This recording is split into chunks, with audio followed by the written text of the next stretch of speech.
So I'm gonna try something weird with these two. But they're cluster trees. One you can see is kind of leaning kind of that way. And then this one, it's kind of straight. It looks like it's leaning towards the road a little bit, but it's like kind of straight. Have some big branches up top. I'm gonna do a couple of finagles in order to get this thing down nicely. And then it's gonna be interesting. So I got this thing tied up, both ends. I have that tree tied to this tree. I wanna drop this tree that I'm on right now, slowly climbing down. And I'm gonna take that other one with it, gradually. So anyway, going down. So excitingness. So that's about 20 feet.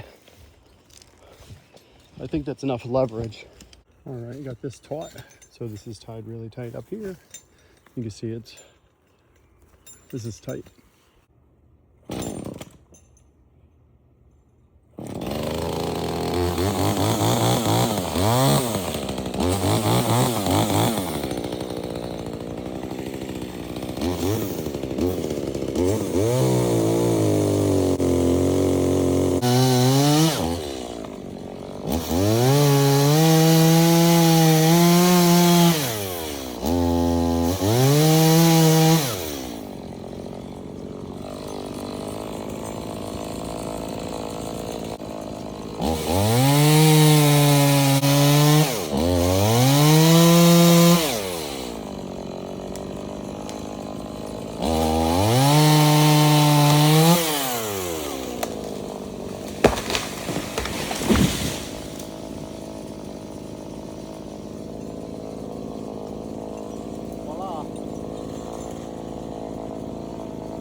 Success.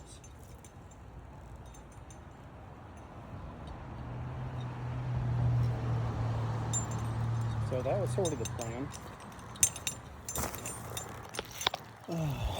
Yeah, I had to re-angle it, as you can see. So the tree originally, I wanted to drop them essentially where they're at. I didn't want to hit that far tree, but it was close. This one fell exactly where I wanted it to. Oh, that's it.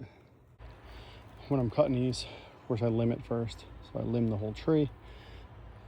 I normally put 3 scores in it. 1, 2, 3, like that. Those are approximately 16 inches apart for firewood. And then I cut it off in there. So I make it like that section right there. So about 3-foot section, a little bit more than that. And you can see there's a couple of them that I did already. So these are all ones that I've already sliced. And yeah, I'll do the rest of it. I'm gonna pull all that stuff over to this pile once I clean it up.